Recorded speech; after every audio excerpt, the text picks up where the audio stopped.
স্বাধীনতা এবং সার্বভৌমত্বকে নস্বাত করে দেওয়ার ষড়যন্ত্র বেঁচেছে। ওরা চায় যে আমাদেরকে আমরা স্বাধীন হয়ে বেঁচে থাকি, অথচ আমরা স্বাধীন হয়ে বেঁচে থাকার এই ইচ্ছাটা যদি আমরা জনগণ করি, ওরা চায় যে আমাদেরকে ভারতের আনুগত্যবাদী চিন্তার সবই ব্যবহার করি। এই কথা কাজ কি আমরা হতে দেব? আমরা স্পষ্টভাবে বলতে চাই, স্বাধীনতার ৭১-এর স্বাধীনতার চেতনা, ২৪-এর স্বাধীনতার চেতনাকে একই সাথে মিশিয়ে দিয়ে বাংলাদেশকে স্বাধীন সার্বভৌম রাষ্ট্র হিসাবে আমাদেরকে রাখতে হবে। প্রিয় সংগ্রামী ভাইয়েরা, এই দেশকে রক্ষার দায়িত্ব আমাদের গ্রহণ করতে হবে। যেভাবে আমরা কোনো বাধা মানি না। গত রাতে এর আগের দিন আমরা তাণ্ডব দেখতে পেয়েছি। এই তাণ্ডব কিন্তু ছাত্র শিবির করতো, আজকে পত্রিকা পাতা পড়ে যেত, নিন্দে মুখর হয়ে যেত সবাই। কিন্তু একটা চিহ্নিত দল যুবলীগকে সাথে নিয়ে হেলমেট বাইরে হয়ে এই হামলাগুলো চালিয়েছে। তাই এই বাংলাদেশকে সেই কতিপয় ভারতীয় আধিপত্যবাদের পরাজয়ের এই দিবসে আমরা নিধন করে শপথ দেব, বাংলাদেশকে আমরা আবার বাঁচাবো ইনশাআল্লাহ। আপনারা টালবাহানা করবেন না, আমাদের গুরুত্ব বলবেন না। জুলাই অভ্যুত্থানের জন্য হয় নাই কাউকে ভোট বাইরে বাড়াবেন, জুলাই অভ্যুত্থানের কারণে হয় নাই কাউকে গুপ্ত বাড়াবেন, জুলাই অভ্যুত্থানের কারণে হয় নাই কেউ চাঁদাবাজ হয়ে যাবেন, কেউ টেন্ডারবাজ হবেন।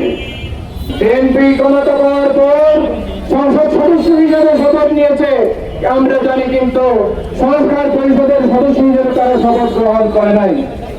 না নিয়ে নানা ধরনের প্রতারণাস্ত্র নিয়ে তারা সংস্কার পরিষদ গঠন না করে বর্তমানে সংবিধান সংশোধন কমিটির নামে একটা কমিটি গঠন করে জাতির সাথে প্রতারণা এগিয়ে যাচ্ছে। এই জাতি এই প্রতারণামূলক পদক্ষেপ কোনোদিনই মেনে নেবে না। আরেকটা বিষয় লক্ষ্য করা যাচ্ছে যে ছাত্রদল আমাদেরকে যুক্ত করে, তারা বিভিন্নভাবে যুক্ত ব্যবস্থায় ছিল বলে তাদেরকে ছাত্রছাত্রীরা চিনত না, যার কারণে বাংলাদেশের নাম করা বিশ্ববিদ্যালয়গুলোর ছাত্র সংসদ নির্বাচনে ধারাবাহিকভাবে তাদের গড়াডুবি হয়েছে এবং ইসলামী ছাত্র শিবিরের ভূমিকাও সুবিধা হয়েছে। ছাত্রছাত্রীরা কাদেরকে বেছে নিয়েছে? যারা যুক্ত তাদেরকে বেছে নেয় নাই, যাদেরকে তারা ভালোভাবে চিনে, তারা রাজনৈতিক কর্মকাণ্ডে তৎপরতায় সক্রিয় ছিল, তাদেরকেই তারা ভোটাধিকার প্রতিনিধি নির্বাচিত করেছে। কিন্তু এখন তাদের অন্তর্জালা, যেহেতু প্রতিনিধিগুলো সব ইসলামী ছাত্র শিবিরের হাতে, সেজন্য রাষ্ট্রীয় ক্ষমতাকে পাওয়ার পলিটিক্স করে বিভিন্ন কলেজ ইউনিভার্সিটির হলগুলো তাদেরকে অন্যভাবে দখল করতে হবে। সেজন্য তারা সন্ত্রাসীর পথে তারা পা বাড়িয়েছে। ইসলামী ছাত্র শিবির জামাত ইসলামের বিভিন্ন কর্মকাণ্ডের উপর তারা হামলা চালাচ্ছে। এই অবৈধ পথ, এই নাশকতামূলক পথ, এই পথে অগ্রসর হওয়ার কারণে আওয়ামী লীগের শেষ রক্ষা হয় নাই। সুতরাং বিএনপির বন্ধুরা যারা ক্ষমতাধীন হয়েছেন, আপনাদের শেষ রক্ষা হবে না। বিশাল আকাঙ্ক্ষা নিয়ে, ইচ্ছা নিয়ে সেই জুলাই অভ্যুত্থানের মধ্যে, জুলাইয়ের সংগ্রামের মধ্যে আমরা ঝাঁপিয়ে পড়েছিলাম।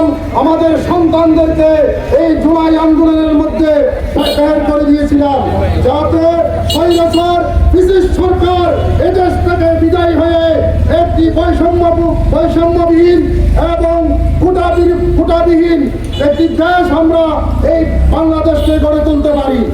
কিন্তু আজকে আমরা দেখতে পাচ্ছি সব জায়গার মধ্যে বৈষম্য হয়ে গেছে, সব জায়গার মধ্যে আজকে সরকারি কোটা বসে গেছে। সরকারি কোটা ছাড়া আজকে মসজিদের কমিটিও হচ্ছে না, ঠিক কিনা?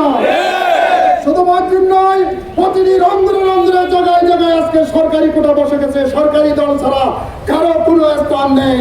আজকে আমাদেরকে আবার দুর্বার আন্দোলন গড়ে তুলতে হবে।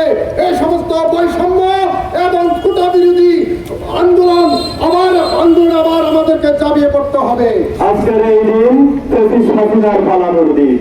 আজকের এই দিন প্রতি স্বাধীনা পালিয়ে ভারতের দিল্লিতে যাওয়ার দিন। আজকের এই দিন 17 বছরের জিঞ্জির বেগে মুক্ত হওয়ার দিন। আজ 17 বছর এই বাংলাদেশ পুরো একটি কারাগার কারাগারে পরিণত হয়েছিল। সেই কারাগার ভেঙে ছাত্র শ্রমিক জনতার অভ্যুত্থানের মাধ্যমে আমরা একটু নতুন বাংলাদেশ পেয়েছি। সেই বাংলাদেশে চাঁদাবাদের ঠাঁই নাই, ঘুষ বাণিজ্যের ঠাঁই নাই। এই বাংলাদেশ হবে ন্যায় ইনসাফের বাংলাদেশ। আমরা চাই এই বাংলাদেশে চাঁদাবাদ মুক্ত বাংলাদেশ গড়তে। একটি দল মুনাফিকি করে এই বাংলার জমিনে জনগণকে প্রতিশ্রুতি দিয়েছিল সরকার বাস্তবায়ন করার জন্য, কিন্তু সেই দল বর্তমানে জনগণের সেই প্রতিশ্রুতিকে অপেক্ষা করে গাদ্দারি করতেছে। বাংলাদেশ জামায়াত ইসলামের একটি কর্মীও যদি বেঁচে থাকে এই বাংলার জমিনে ইনশাআল্লাহ সরকার বাস্তবায়ন করে ছাড়বে ইনশাআল্লাহ। আজকে যাদের আন্দোলনের বিনিময়ে এই সরকার আজকে কেউ মন্ত্রী হয়েছেন, কেউ এমপি হয়েছেন, তারা কিন্তু নিমক হারামি করতেছেন। আমি বলে দিতে চাই, এই নিমক হারামি করলে আপনারা বেশি দিন টিকে রাখতে পারবেন না। বদ্ধভাবে চলাফেরা করেন, বৈষম্যবিহীন একটি রাষ্ট্র গঠন করার জন্য সবার সাথে ঐক্যবদ্ধ হয়ে এগিয়ে যান, আমরা সহযোগিতা করব। অন্যথায় 17 বছর অন্যতাইভাবে আন্দোলন সংগ্রাম করেছি, আমাদের দিককে চালানোর জন্য আমাদেরকে 17 বছর আন্দোলন করতে হয়েছে।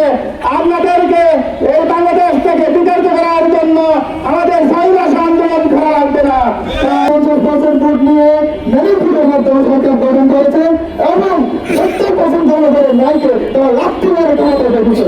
আজকের এই জনগণ থেকে বলতে চাই, যারা এখন ক্ষমতার মধ্যে বসে 2000 অধিক শহীদের বিনিময়ে যারা ক্ষমতায় বসেছে, যারা শহীদের রক্তের সাথে গাদ্দারি করছেন, এর পরিণাম কিন্তু ভালো হবে না।